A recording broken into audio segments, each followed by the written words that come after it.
What's going on, guys? AutoMatthic here with the post-regular season power rankings for the UBL D-League, and as always throughout this entire season I am joined by IrishEmerald.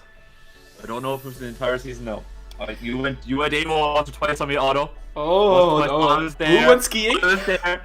I see you snowboarding 1 week, and then where did the season stuff? I was here doing my power rankings, doing my research, getting stuff ready, and you're like, nah, Irish, nah, not this week, nah, not this week, buddy, not this week. And I'm like, not this week.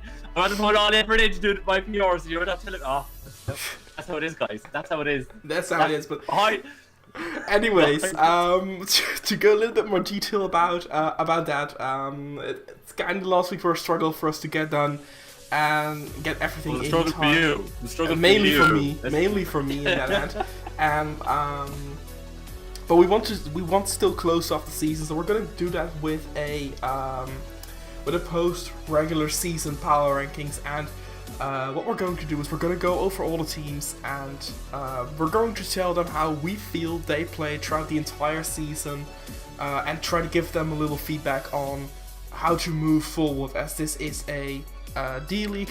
So in that sense, you should give people something to work with, something you can improve on, or how we feel like they did the entire season. I think that pretty much covered it, right? Definitely, obviously, one or two more things well just to say before we dive into it. Again, like Auto and myself, want to thank everybody for watching. Hopefully you were entertained by either one coach, multiple coaches, or Auto and myself who are sitting here doing power rankings for you guys. We also want to say that to every coach that would like to reach out and ask us for our opinion, like a little more detail as to when we actually go and discuss them, definitely feel free to do so. And we like more. I have no problem anyways elaborating on my opinion, my feedback. And I think the only other thing is definitely remember that Auto and myself, we're not gods. We're not gods in this game, but we will try and give feedback, and hopefully you guys can at least maybe take it into consideration. I want coaches kind of at the very least. I'm pretty sure the comment section will be telling us that we're absolutely rubbish, but that's neither here nor there. Yeah, like I said, we're not perfect, no one is, but as we said at the start of the season, we both have our fair share of experience in the format, and throughout the entirety of the season, I feel like we have been able to spot a lot of good things. So we're gonna try to do that one more time. Of course, this will be a little bit more generic. We might dive into very specific things if we start to talk about them, but in general, we'll keep it pretty straightforward for you guys. So, as you guys can see, there's also no plus minus, because again, there's nothing really to base it off. It's just how we feel like throughout the entirety of the season, coaches did perform for us. And with that, we're going to start off with my number 10, which is your number 8, the new Sat Wilmers. For me though, I'll let you go second about how you feel. You go ahead, buddy. Yeah, go ahead. You do it. I mean, I think I've said everything that I wanted to say about this team in the Week 6 power rankings. The main thing is that I do not think Bird is a bad coach or not good at the game or whatever, but I feel like his prep in a lot of sense is rushed in a lot of games. At least is how I see it. When I see the result, I'm like, yeah, this is something I could build in 5 to 10 minutes. And if it works for you, it works for you. But throughout the season, it didn't really. And of course, besides that, every time when he loses, according to him, it's on someone else. It's on his opponent, it's on hacks, it's on the game, it's on the role, it's on the power rankings, or it's on I don't know what, but it's always someone else. And I think that is one of the most important steps into a game. Even though this is a game which has RNG involved in it, we definitely acknowledge that. But in a lot of cases where he called hacks, we confirm that it wasn't the case in that sense. And that just really makes me believe like that's one of the first steps. If you want to improve, then if you take responsibility for your own prep, for your own actions, for your own plays, and try to improve based on them. And I feel like that he is not in that place, at least in the D-League here. So that's the reason why I have him at number 10. Yeah, no, that's fair enough. Yeah, I would agree with most of those points.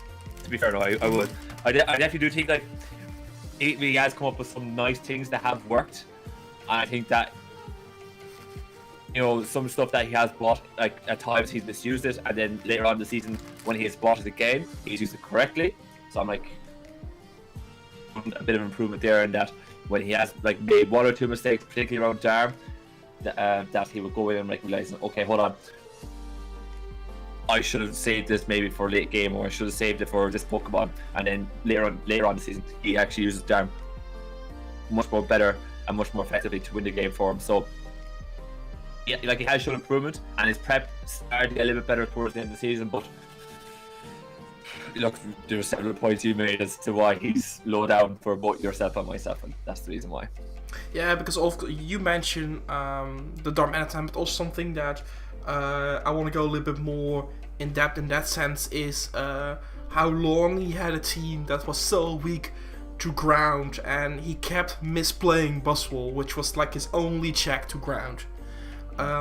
Just stuff like that, like not maybe not realizing the issue, or actually realizing the issue too late, because he did make some transactions, and also dropping Buzzwole in the process was iffy. But I guess if it's something you're not comfortable using with, that's fine. But those are just things you have to learn, and you have to capitalize on in the future. Exactly. Mm-hmm. So to move on to your number 10, which is at number 9 for me, the Chicago Shaymin-Sky Serene Grace. So I'll let you go first, since I went first on my number 10. I didn't like the roster to begin with. I think everyone knew that. I felt that Mawile didn't have enough offensive power to coupled with it for this team to really kind of function. And like, there's several mistakes in play. I don't think there's actually any. For me, there has not been one week where she's had awful prep, where we've openly criticized her for bad prep. I think there was one week where we did question her prep. I can't remember what it was, but she had nothing. There was one week where we openly did kind of question it in power rankings as to why did she not have. I think nothing for Mega Kangaskhan, was it right? For against Ashmore. I think so. It might have been something like that. But like, it was 1 week out of 10 where we definitely have opened up and said there's been nothing like her prep, there's been no awful prep by her. But I just feel like her team was definitely lacking. And then I felt like there was like several mistakes that she was making throughout the league, like Doug Rio being sacked constantly early game, started like in the early weeks of the league. That was like not good for her at all, especially when she's kind of has that designated trap, an offensive threat from her opponent. So there was definitely some mistakes in play, and then I felt that when it came to around week 4 and she realized stuff wasn't working for her, like when you're 0-4, you have to realize, I think you gotta look at the roster a little bit and realize, okay, I'm not getting the most out of this, and I think she should have made changes quicker. I know it's very hard to like make a lot of like wholesale changes to a roster, especially when you've kind of built around Mega Mawile, but I definitely think she could have improved it. I think she could have had a really hard look at her roster and definitely have changed it sooner to give herself a better second half of the season. So I definitely think definitely for me, general play, which will improve by just battling more, either like doing other Wi-Fi leagues or Showdown or anything like that, but just general battling. She'll get better at battling by doing more battles and analyzing what she's doing. And I definitely think this is that her roster isn't working. You have to bite the bullet and make changes. And you gotta have a real look at everybody and realize what is not working well for me here, and just drop anything that just isn't working. And don't persist with that's just not giving you wins. You have to make the changes. So for me, general play and a dysfunctional roster has me putting her down as number 10. Well, I will say that other than 1 week, her prep was. Yeah, for me, because I partly agree with. I don't agree with the roster. I still think the roster was good. If I had that roster, I would feel comfortable with it. But that can be just me, because how I like it. But my main thing here for Serene are indeed the one you pointed out. Keep making the same mistakes, and you pulled Dougie as the main example for that, which is totally fair, because Dougie was sacked like turn 2 or 3, like 3 weeks straight in a row, which is absolutely insane. Also in matches where, for example, she sacked Doki round 1 and then later figured out she couldn't revenge Charizard X, like stuff like that. And it's not about the sack necessarily, but to me it is about repeating the mistake, not learning from the mistake, which is why I have it really, why I have her team really low here. Again, like you said, the prep was not the issue. Keeps making the same mistakes definitely was, which is, again to me, I touched on one of the things with Bird, why I have him at number 10, and that is not reflecting well in yourself. That's one of the 3 key parts of improving in Draft League. The other one is not making the same mistakes over and over again. So it's also a really important part why she's down below there. And the third one is actually something that she also hasn't really shown me all too much throughout this season. That is daring to play offensively. For people that haven't caught on yet, we're in Gen 7, guys. We're about to head into Gen 8. We're not in Gen 6 anymore. The meta has changed. It is more offensive. Learn to play it. And in a lot of cases, I just felt like she was not able to get offensive momentum going for her, even if her opponent made a more passive plays. In a lot of matches, like I can only remember 1 or 2 matches where she took advantage of that, but the other ones, she would make a passive play on her opponent's passive play.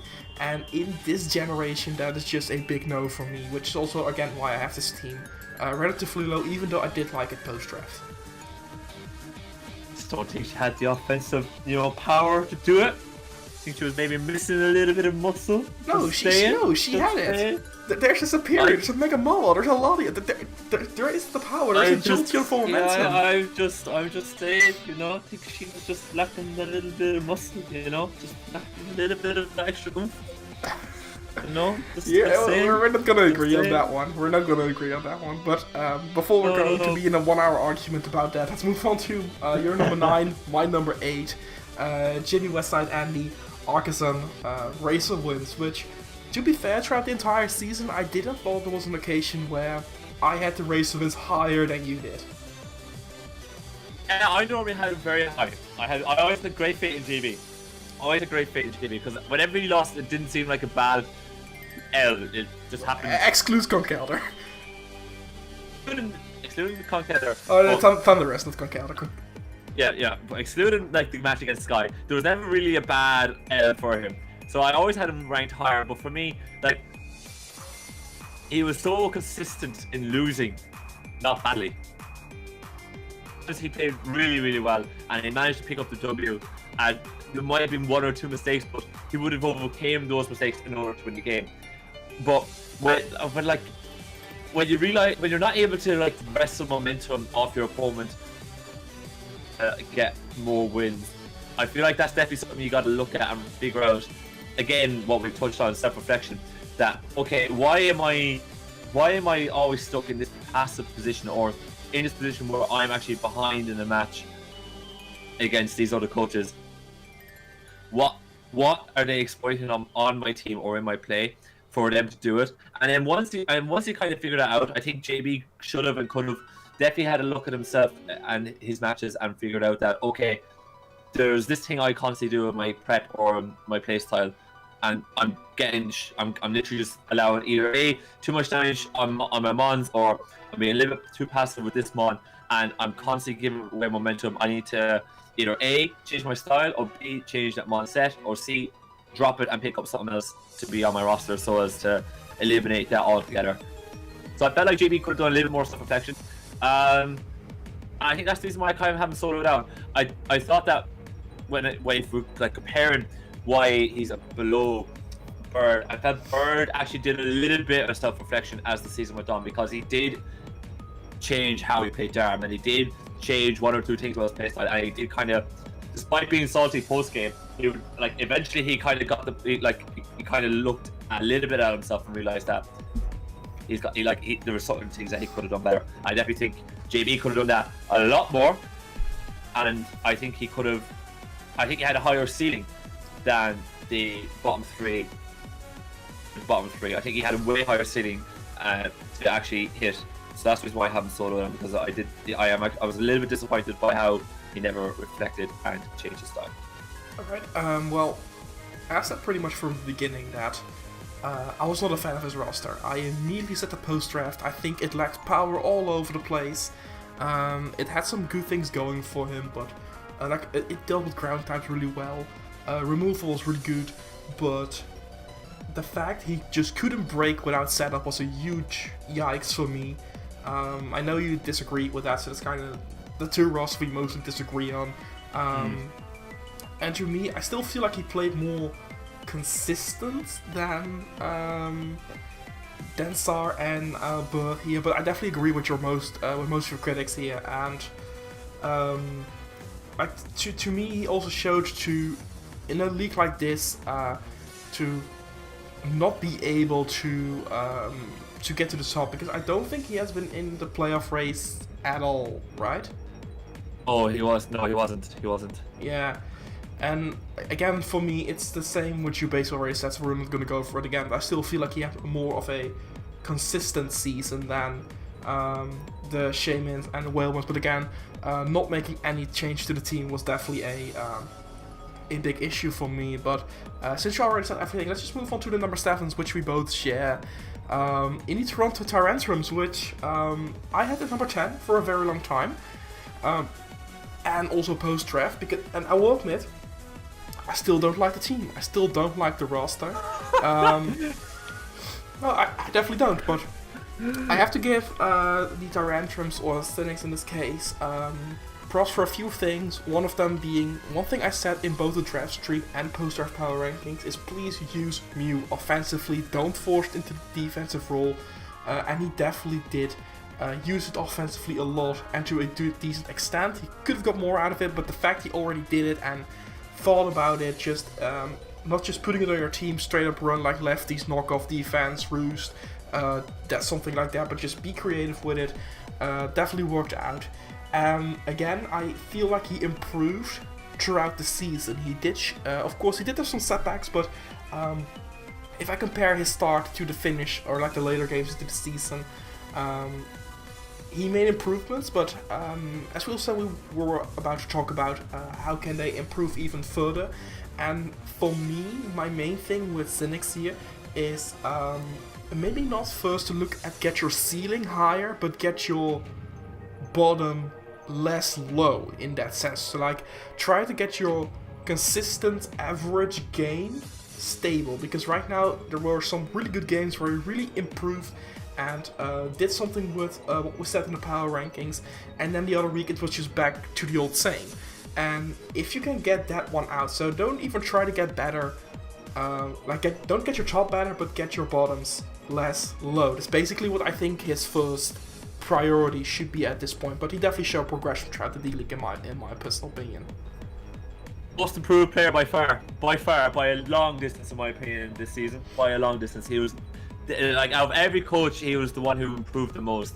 I felt the first 3 weeks, you could definitely argue he was absolutely shocking, but I think he kind of got a really big grip of himself, and he started to kind of put together a couple of things on his roster, really kind of, as you pointed out, dipped into Mew's full potential. We saw some really good sets from him with Mew. I thought, like, a lot of times when he won, he had himself in the position he had planned himself to be in to win the game. Bit of inconsistency with because some weeks he would be playing really awful, but I felt the first 3 weeks were so bad, and then by the time we got to like week 7, I thought like a bad day for him was compared to his week 1 and week 2. I thought he his improvement in those like 7 weeks, like in it's a 9-week league, but by the time we got to week 7, the improvement for me was so huge. Like, the prep was infinitely better. He was playing a lot better. He knew he had to get Mons into certain positions, certain chip on them. He kind of had a lot of counts kind of already planted in his head. I think he lacks a little bit of concentration sometimes. I would like him to actually stay a lot more focused with what's going on in the pad and kind of keep tabs on what's happening. But I felt overall, though, by far the most improved player. I think when it comes to trying to improve, I think there's a couple of holes in his roster that we pointed out that never really got patched up. I think he would have loved having him on with elite speed on this team. It would have worked a lot better, especially because he had a couple of nice breakers like Mammoth and whatever. So I would have liked to see that. I don't know if he really got the most out of Mega Altaria this season. Probably not. You know, probably not. I got so much out of Mew that I think we totally underlooked how poor he got. He used Mega Altaria. I think he could have gotten way more out of Mega Altaria. So I would have liked to have seen that a little bit more. But and again, maybe one or two roster tweaks. If you're not getting the most out of your Mega, then you've got to maybe have a look at changing your Mega and getting something else. I know it's very hard because when you drop Mega Altaria, you're going to need a Fairy and a Dragon, so it's not an easy switch. But I definitely think he could have switched up one or two mons and maybe kind of, especially more of his offensive mons, because I felt like outside of Mammoth Swine and Mew, those were the two consistent threats for him. He could maybe got something else, and that because of a lot of the other ones he wasn't quite using to their full effectiveness. But for me, by far the most improved player this season.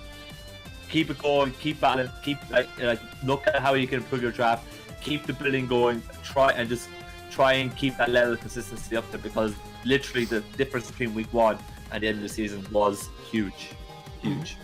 For sure. So let's top right into the next 3 coaches, the numbers 6 to 4.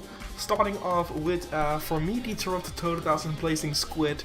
For me at number 6, for you at number 5. For me, quick little introduction here because I have it a bit lower. I don't think Squid had a bad season. Like, there were not that many games he played poor or whatever. But just 6 is kinda represents where he was in the rankings for me as well, as to where he ended up. And like he had the potential to be in the playoffs. He missed it out barely. But there's not too much. Like, there were a few matches where I say, hey, if you won those, then you would have been in the playoffs.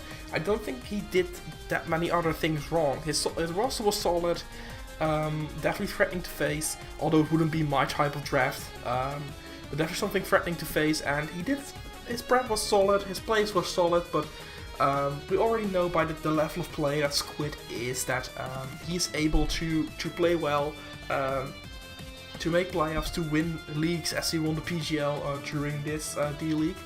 But again, just not letting it come to fruition again for him, not letting it come to fruition in this particular season as the tools were there, which is why I have him at number 6. Again, not bad, but just barely missing out. Majorly inconsistent. I think majorly inconsistent is probably the best way to describe Squid, and probably one or two others that we're going to be talking about here. Consistency is huge in like draft, and it's not the case where like you're not going to be expected to win have a 7-2 or a 6-3 record. Like, but you know, if you're going and you're losing badly one week and then you're playing well and you're getting good wins the other week, like you have to have a look and say, okay, what is going on week to week with my consistency? Because you have to have consistency in order to really excel and have deep runs into leagues. And I felt like being a victim of huge inconsistency. We were probably ourselves, Otto and myself, were probably huge victims of actually overhyping Squid. I think after week 2 we had him, or week 3 we had him. What week was it? I think week 2 we had Squid as number 2. Yeah, we had him second. And I think we definitely kind of overhyped what we were looking at, and we didn't quite judge Squid too fairly. And for me, that we probably shouldn't have rated him as high as we did, because once he started going up against much tougher opposition, or opposition that was playing way more consistently and at a higher level, he struggled, and he struggled to get wins, and he was struggling to get momentum, and he got kind of slowly but surely picked up. Like the week 3 match against Sky, where he has the best matchup you could possibly ask for, and he just gets smashed by Trick Room. Like that's I'm going from being number 2 overall to being smashed like that. Like, you got to have a little bit more wherewithal when it comes to kind of what, like, week in, week out, as to what you can do and being consistent in what you can do against your opponent. And it's just, I think that's the big thing. A lot of these coaches that we're going to be talking to, you have to have that consistency, and I think that's definitely something that I think that's something that Squid could definitely look at, maybe being more consistent. And I do admire the fact that he got very uncomfortable with his team halfway through, and he made the changes. I do admire the fact that if he wasn't happy with what he was using, he owned up and said, "Look, this is not working for me. I'm starting to lose momentum." He started to fall out of the playoff race, and he kind of made the changes to get himself a little bit more comfortable with his roster and start making another late playoff push. So I do admire him for that. I think he did the right thing there. So I think that's about it. Just consistency. Just get that down. I think that's the big thing. Okay, I definitely think we touched about everything for there. So let's move on to your number 6, which is going to be the Outback Command, which is the first time we're actually featuring them in a power ranking, I think. No, I know. And literally, that's the only reason why they're number 6 for me, is because I can't put them that high when I have such a small size. Now, congratulations to Chet for actually making the playoffs. That was a phenomenal achievement to come in on such a short space of time, bang out so many matches in order to get them uploaded on time, and still be able to execute and win them. But for me, it's such a small sample size. I can't turn around and say that I think you're better than everyone that we just went through from 7 to 10. But I can't put you any higher than that because I just haven't seen you across the 9-week season to actually give you full critique. So that's the only reason why you're number 6 for me. I'm shocked though that everyone let him just run right with Snorlax. That was crazy. Yeah. Crazy. But, I thought it was bad that Nasty, Skyrander was able to just kick Nasty Plot and everything on his team and win. But Snorlax being able to clean up what was going on, crazy stuff. But look, that's the only reason why you're number 6 for me, Jet. And if I had a bit more of a sample size, I would go into a lot more deep, but I just don't. Mm-hmm. Yeah, for me though, a few things I have to say about this. Massive props to Jetman for filling in on such a short time when a team is he had to do. If you realize the situation, at first he is in Australia, so your time zone literally always sucks versus your opponent. That's just a matter of fact. You have to jump in. It's a team which you openly said there are a few things missing for my playstyle. The team is not bad, but for my own playstyle, this is not. Of course, the Fairy Dragon Steel Core, of course, amazing.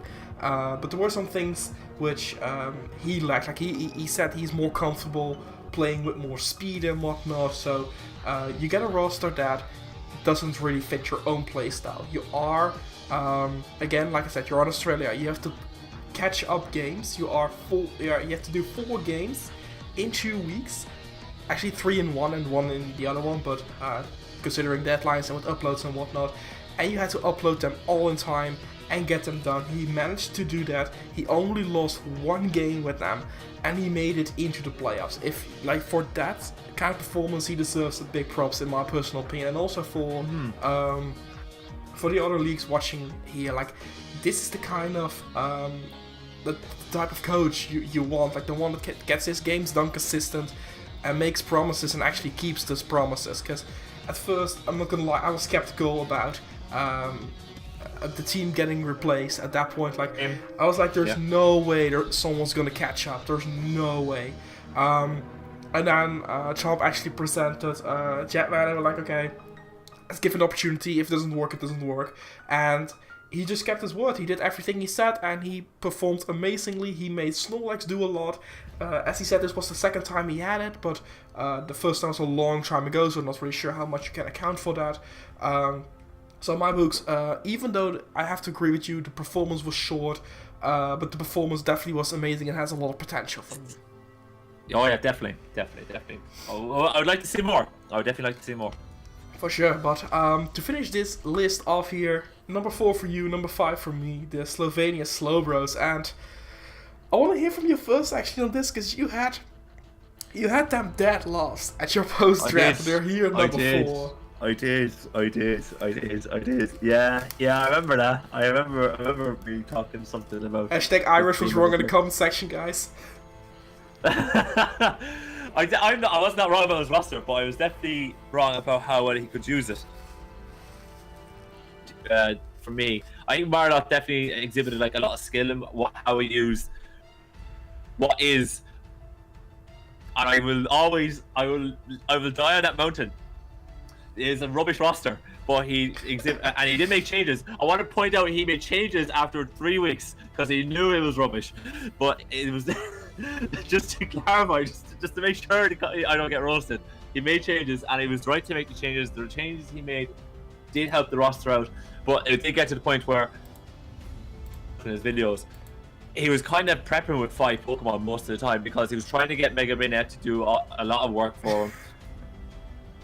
So somebody said that they wanted to make a video about Mega Minette being the best ball ever if no, Mar being the best coach ever is what I said. Oh, I don't know about that. But he was trying, but like even though he did say like the roster for him was thin, he admitted that himself. He had a thin roster as he got later on to league when he was making the playoff push because he realized then when he was going up against other really good coaches because he did have the more gentler start to the season and he had a harder mid and running at the end of the season. And he definitely made like towards the end his roster was too light and there was too many holes in it when he was going up against good coaches that they were pretty much picking him off. Now it came up with some nice stuff. Soda Beam on Infernape, that was brilliant, love it, worked like a charm. But I definitely think for most part, like we have always said that Merlot is inconsistent, and that that sometimes that he would have good enough prep, but he just wouldn't be able to kind of get it to work because it's just too light to do it. So I definitely feel like for in the future, like Merlot knows himself that the roster was not good enough. He probably knows that he has to draft better in future. I think that was definitely something that he probably overlooked, is that you don't really need a great roster, you just need to be able to use it. I think that's absolute garbage. I think half the battle is getting a good roster and then half the battle is using it correctly. I think definitely Merlot has to look at getting a better draft and then like he has the skill and he definitely has the like a little bit of creative flair to be able to come up with like some really good stuff. But I think so I definitely think he's got one half of it down, but the draft side of it has to improve for me if he wants to top 3. Yeah, for me though, again I agree with a lot you said. I'm still not as negative about the roster as you, but it's rubbish, Otto. Was rubbish. For me, considering that top 4 is usually a playoff position, if actually was a playoff position in this league, I couldn't have him there. For the reason, I definitely think he played good, but my main issue with him during this season is, if you look at his matches, I think there's only one match he lost against a team below him, which is definitely good. So that's like, of course you're going to lose one, that's happening every single time, but he lost to pretty much everyone above him. And that is probably his next main challenge. He can play well, he can prep well. Like you said, he could have improved his draft at some points, but that's something he will get there eventually, in my personal opinion. The main thing is, yeah, he did beat Ash, but that's the only one then. But to me, being able to beat those above you, beat the better players, like that's needed to be first of all in playoffs. Sometimes, of course, it happens that you lose to them and you're still at the bottom seed in playoffs, but they are just playoff fodder for the number 1 seed most of the time. So I feel like that's what he has to do. He has to get his A game. He has a good A game, but he needs to show that A game against good coaches as well, like better coaches than him. That's the main thing which I feel like he needs to improve on in order to be that top coach himself, like being able to just beat those other guys. Fair enough, Otto. Like if you had his roster, right, first incarnation of his roster, and you had to go up against either Vepsis or Sky or one of the other coaches that was ranked higher than him, like most of the time, you're losing that matchup because he has not got the roster to be able to do it. Against Vepsis, I think with his roster he could have won if he didn't brought it so defensively. I think, but that's also things in prep which he has to realize and whatnot. That's a specific matchup we're talking about. But besides that, I still think like he definitely deserves some props for using the worst mega in the format this well. And at how many kills did he get? 7, 8? Do you know something? It was close enough for you to start worrying about it, Otto. That's what it was. It was close enough to worry. Especially when people were saying, okay, we're gonna sack Monster Bennett. Like, hold up. I was like, yeah, please do, guys, please do. I want to see Otto, like, talk about Mega Bennett being a brilliant Pokemon. I want to see it. But unfortunately, we didn't get to see it this time. No. This time. And we probably will never, because it's a bad. But, top three, here we are. Almost done. Starting off number 3, both of us, Appalachian Thunders and Ashimore. So, since I went first last time, you want to take this one? I think Ash is a very good player. I think, and Ash, I was commenting on Ash's playoff video recently enough, and where he was going through his thoughts on the season. I was giving him the feedback on a lot of the stuff he thought of himself. I definitely agree with. His roster wasn't as solid as it could have been. He definitely got a lot out of it, but there was holes in his roster, like 2 dragon types. He was never going to use 2 dragon types week in, week out. He could have dropped one of them. For example, like there's other ones that he never really got the most out of. He could have just changed it up a little bit. But I felt that he did. I felt the weeks that he played to his maximum are unbelievable to watch, because he was just, it was like a machine executing at 100% utility. He was just, he just knew exactly what he was doing. He sounded like he was in total control, and it was fantastic. But for me, when it went wrong, it does go badly wrong for Ash. And I think one thing I would like him to improve on is, one, you have to make the changes to his roster sooner. He knows that. I think the other thing that he needs to look at improving on is that bounce back when something does not go according to plan a lot more effectively. Because when you're up against really good coaches, you're going to have some bit of prep that is just going to wipe. That's just going to just throw you back a little bit, and it's going to maybe knock out a mon that you really relied on, or it's going to get too much damage on the mon, and you're going to be that you need to preserve your healthy to be able to do work later on, and you're going to have to look at what's going on mid game and realize, okay, I know what's going on. I know what his sets are. I know what mons he's brought. He's gotten this much. He's done this much to me. My plan is starting to fall asunder. I need to and come up with another plan for me to win, for me to be able to win. And I think definitely his on-the-fly game management needs to improve. I think that's the big thing for me with Ash. I think when it comes to actually designing the plan, prepping the plan, and executing, but most of the time he's exceptional. There's the odd time I don't agree with his plan, and he relied on Scrafty one week to win the game. Didn't think that was going to work out for him, but for the most part, I think that for me works brilliantly for him. But on the fly in-game management is what I think he is most gone if moving forward to get better. Yeah, I think for sure that Ashmore is one of those coaches which definitely shows a lot of potential for the future for draft leagues. A lot of things you already touched on, I definitely agree that for his roster, he got most out of it. I don't think there would be much more you could have took out of it. He did make playoffs with it. His team builders are really, really solid, which again shows his potential, because that's the first stage, being able to make it work on paper. And indeed what you said, his next step is to make it, to also, if that plan doesn't work out in game, to come up with something else. Because a lot of the times his prep was solid, but it was if you take out this little piece here, everything just kind of falls apart. And I think in a game which involves RNG, you sometimes need to work on that. Also in playoff matches, you have to bring more than one win con. Of course, we're going to focus on the regular season here mainly, but he has to learn a little bit more, get a little bit more experience. But again, shows great potential, and I definitely think that we'll see more of him. Definitely, absolutely. So with that, number 2 again for both of us, Scandinavia Stoutlands and Skyrander, who after week 1 where he had a really bad match versus Vepsis, he really bounced back. I think he only lost one more game after that, and all the others were pretty solid wins, which all came rightfully to him. I don't think he actually he has never got cheap wins in this whole league. His prep was always on point. And also one other thing which I want to mention about Stoutlands is that they made some arguable changes, but it worked out for Sky. Like, and that's also one thing which a capability of not necessarily making a popular move to your team and make it work out after all, even though that other people say, hey, that's probably a wrong move.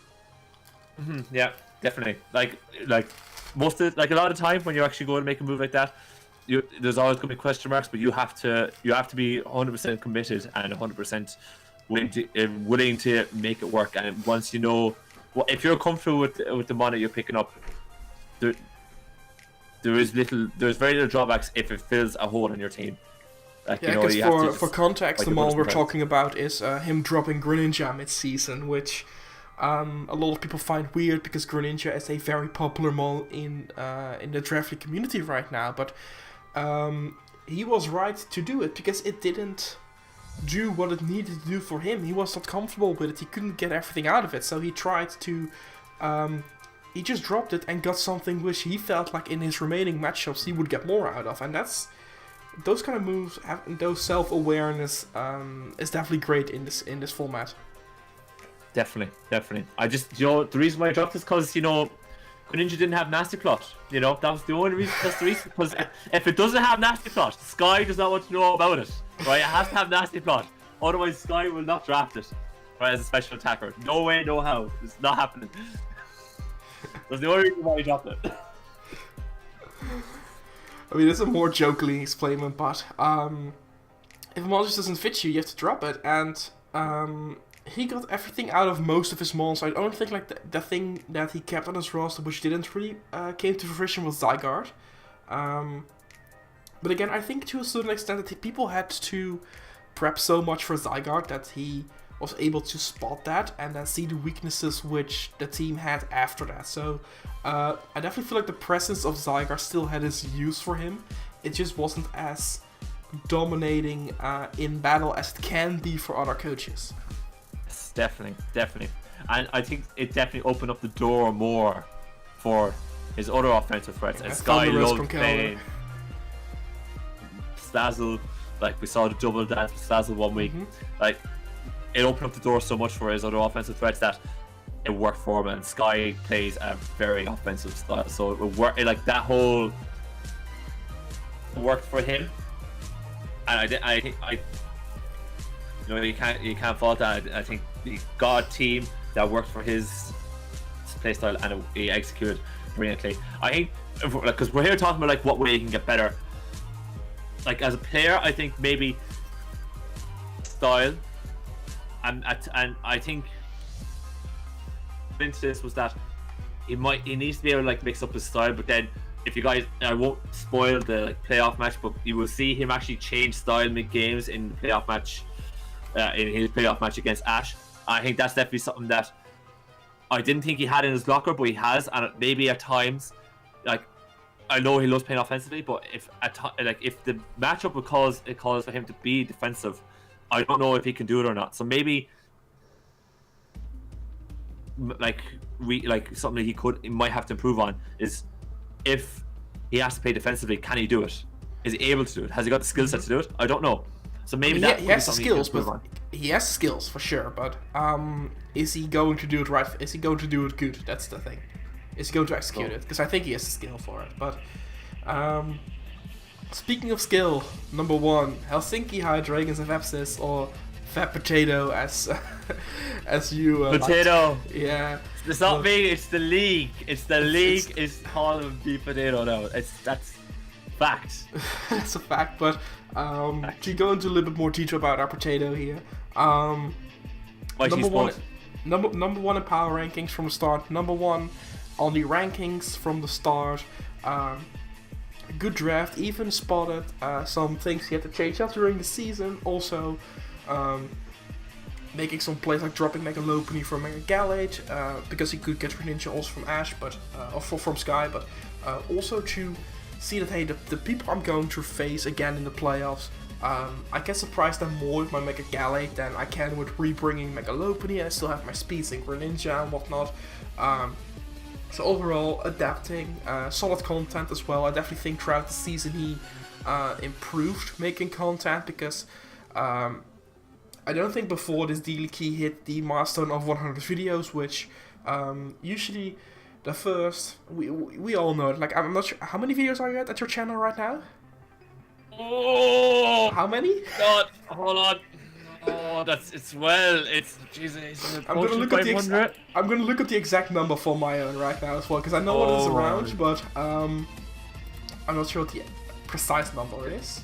I couldn't tell you now. For me, the exact number right now, you're using the trash studio. You should use the classic, but I'm at 1,116 videos right now made. Ooh. But I know what you mean. I know what your point. I'm at. What am I at? I don't know. But I know, I get your point that your first 100 videos are never good. I've 879 videos. That's crazy. I need something to do with my life. But I mean, not even the first 100 use of the time. Maybe the first 200 or 300 in that sense. But he has shown that growth in his content earlier than some others, which for him was the main challenge, because I know from a longer time the battle skills are there, the prep skills are there, the draft skills are there. It's also for a reason, of course. I asked him in my front office. I'm not asking people in my front office to be nice or whatever. I'm only asking people who I actually believe in can help me out in one way or another, for a variety of reasons. Guys, that is the bias right there. That's not bias. Hold the whole league. You're biased, right? You can only listen to me here on these power rankings, right? Auto is biased. For sure. But right here. I knew that he had little to improve, in consistency and whatnot, and in winning. I mean, I know over the last few years he won less championships than he did before, but in Gen 6, but that's just picking to be picking. Like, that's not something you should look at. In the end of the day, the dude still has 6 championships under his belt, 6 or 7. I'm not sure what the exact number is, but that's his main thing, and which he also wants to improve on his content, which I think throughout the season he did, picking up the meme in a very nice way, as where other people might have said, hey, screw you and your potato, I'm not going along with this. He made something funny out of it, which are definitely good steps in creating good content, content-wise, because I know we don't have much to say, at least maybe you do after me, but I don't have much to say about his prep and his battles, because that's all kind of speaks for himself. So if I want to be helpful with him and give him advice in some way, it's about his content. And the only thing which I really had when watching is about the whole team builder kind of thing. Personally, and I know this is a bit biased, I would like to have him do separate team builders, because I know he has the potential of really explaining why everything is the way it is, and I feel like the way he currently did it at the start of the video can take too long for people to lose interest in the video unless you're a hardcore competitive player yourself like he is. So I can definitely get it that he does that, but that's not how especially in Wi-Fi, that's not always where people are asking for. And for me, it was sometimes also hard to follow, because the team was not on the screen and everything.